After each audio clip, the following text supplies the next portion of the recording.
여러분 안녕하세요. 저는 코치이자 대화 안내자로 활동하고 있는 박진원입니다. 저희 오늘은 비폭력대화 제13장 자신을 자유롭게 하고 다른 사람을 돕기라는 파트를 함께 나눠볼 텐데요. 여러분 이 파트 읽고 좀 어떠셨어요? 저는 결국에 이 파트에서 얘기하는 게 자기 공감에 대해서 얘기하는구나 라는 생각이 들었고, 또 두 번째로는 우리가 누군가를 뭔가 판단하고 진단하기보다는 그 사람이 가진 느낌과 욕구에 집중하고, 그리고 그 사람이 갖고 있는 그 사람이 진짜 무엇을 원하고 어떤 삶을 원하는지에 좀 집중하고, 그래서 치료자인 나는 좀 그것에 대해서 어떻게 느끼고 제안하고 싶은 행동이나 결정은 무엇인지 이런 것들을 얘기한다라는 생각이 들었어요. 결국에 그 치료자와 내담자의 관계를 다루는 모습 속에서는 분석이나 진단을 배제하고 그걸 떠나서 진짜 인간적으로 감정을 소통하는 부분, 그래서 나와 너가 만나는 그 장면에 대해서 이야기한다라는 생각이 들었는데요. 저희 지금부터 차근차근 좀 짚어보도록 할게요. 우선 페이지 333페이지 좀 살펴봐 주실래요? 여기 내적 갈등 해결하기라는 소제목이 있습니다. 그 소제목으로 내려가다 보면 우울증을 자신의 인식 안에서는 새로운 대안을 찾을 수 없는 상태로 해석한다라는 표현이 있는데요. 그러면서 쭉 내려오다 보면 우울증은 우리가 자신의 욕구와 단절된 상태에 있다는 사실을 알려주는 신호이다 라고 표현한 대목이 있습니다.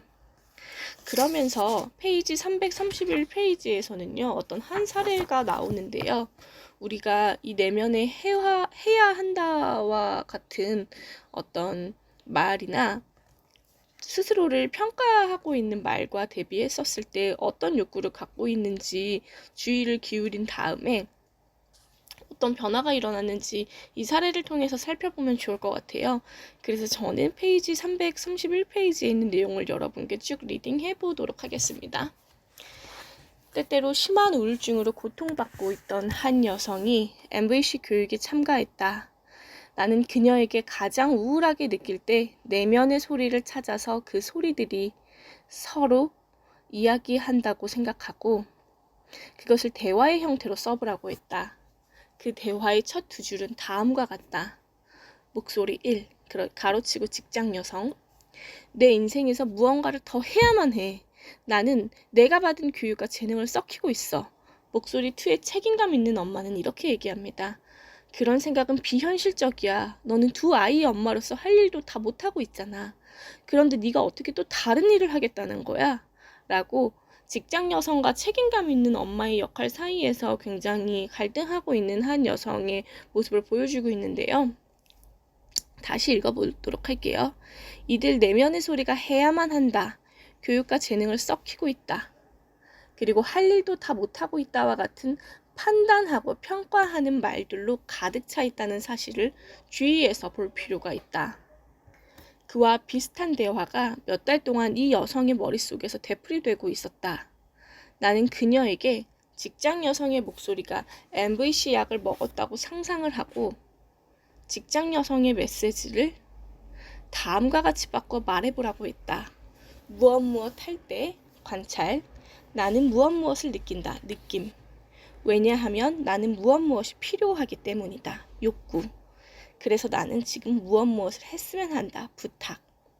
그러자 그녀는 내 인생에서 무언가를 더 해야만 해. 나는 내가 받은 교육과 재능을 썩히고 있어를 다음과 같이 바꾸어 말했다. 전공을 살리지 못하고 집에서 아이를 돌보느라 이렇게 많은 시간을 보낼 때면 나는 우울하고 실망스럽다.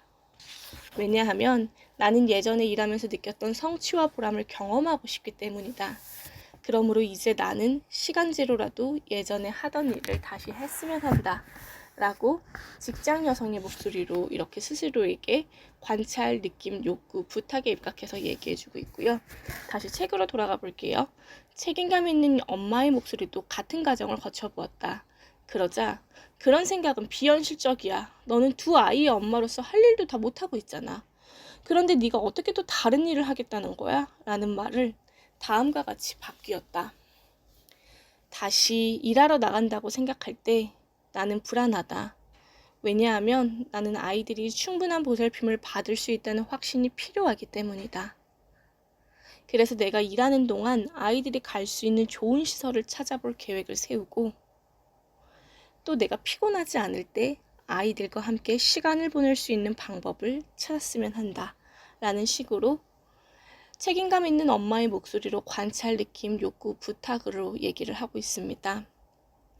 이 여성은 내면의 소리들을 MVC 대화로 바꾸자 커다란 안도감을 느꼈다. 자신의 마음속에서 되풀이되던 소리들 이면에, 즉 비판하던 소리들 이면에 숨은 진정한 뜻을 이해하고 자신에게 공감할 수 있었기 때문이다.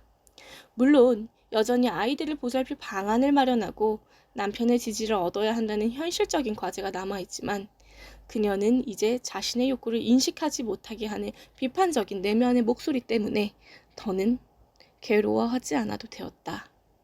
라고 얘기하면서 분홍색 블랭크에 이런 표현이 있습니다. 자신의 느낌과 욕구에 귀를 기울여 공감할 수 있으면 우리는 우울증에서 벗어날 수 있다라는 표현이 있는데요. 상당히 많은 사람들이 자기 비난과 자책을 통해서 자신을 괴롭히는 경우를 저는 너무나도 많이 보았습니다. 그런데 비난은 충족되지 않은 자기 욕구의 비극적 표현이라는 표현에서 우리가 좀 빌려서 생각을 해보자면, 그 비난 대신에 나의 어떤 욕구가 충족되지 않았고 그래서 힘든지를 조금 살펴본다면, 우리는 비난과 자책 뒤에 내가 진정으로 지금 이 순간 어떤 느낌을 느끼며 진정으로 내가 원하는 것은 무엇인지를 아는 시간을 가져볼 수 있을 거라 생각합니다. 그리고 그렇게 내 마음과 연결될 때 비로소 우리는 진짜 나를 공감해주는 그 힘으로 삶을 앞으로 꾸려갈 수 있다라는 생각이 듭니다. 그리고 페이지 337페이지로 넘어가 보겠습니다. 337페이지에 보면요. 나는 내담자를 분석하는 대신 그들에게 공감했다. 그리고 내담자의 마음을 진단하는 대신 나 자신의 마음을 말했다라는 분홍색 블랭크가 있습니다. 그러면서 페이지 339페이지에 이런 표현이 있습니다. 나는 환자에게 어떤 문제가 있는가라는 관점에서 생각하는 대신 MVC로 나 자신에게 다음과 같은 질문을 하기 위해 노력하게 되었다고 정신과 의사들에게 설명했다. 이 사람은 지금 어떻게 느끼는가? 무엇을 진정으로 원하고 있는가? 그에 대해 나는 어떻게 느끼는가? 그 느낌 뒤에 나의 욕구는 무엇인가? 이 사람이 더 행복하게 사는데 도움이 되리라고 생각되어 제안하고 싶은 행동이나 결정은 무엇인가? 이러한 질문에 대답하는 것이 단순히 진단하는 것보다 훨씬 어려울 수 있다. 왜냐하면 자기 자신과 자신의 가치관을 많이 드러내야 하기 때문이다. 이 표현을 통해 결국 마셜 로젠버그는요, 내담자를 분석하고 진단하기보다는 진짜 마음과 마음이 만나는 소통을 강조했다라는 생각이 듭니다. 그리고 진정으로 내담자를 존중해주는 태도를 이런 식으로 보여줬다라는 생각이 드는데요.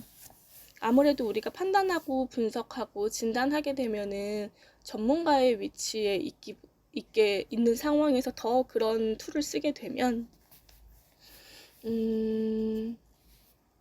내담자는 진짜 진정한 관계를 맺는다고 느끼기 어려울 수 있다는 생각이 듭니다. 왜냐하면 판단받는다는 생각이 드니까요. 그래서 뭔가 치료받는다라는 생각이 드니까요. 그 말은 역할로 만난다라는 생각이 드니까요. 하지만 마셜 로젠버그는 역할로 만나는 것을 초월하여 정말 진정성 있게 마음이 만나는 관계를 강조하고 있다라는 생각이 듭니다. 그리고 그것이 결국에는 내담자에게 굉장히 치유적일 거라고 얘기한다라는 생각이 듭니다.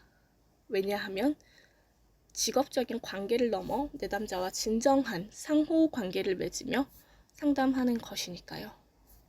여러분은 이 챕터 읽으면서 좀 어떠셨어요? 저는 여러분들이 이 챕터를 읽으면서 나는 내 마음속에 있는 자기 비난, 분노, 자기 자책, 우울증을 어떻게 다루고 있는지 한번 스스로에게 질문해 보셨으면 좋겠다는 생각이 듭니다. 여러분은 스스로와 어떻게 지내고 계신가요?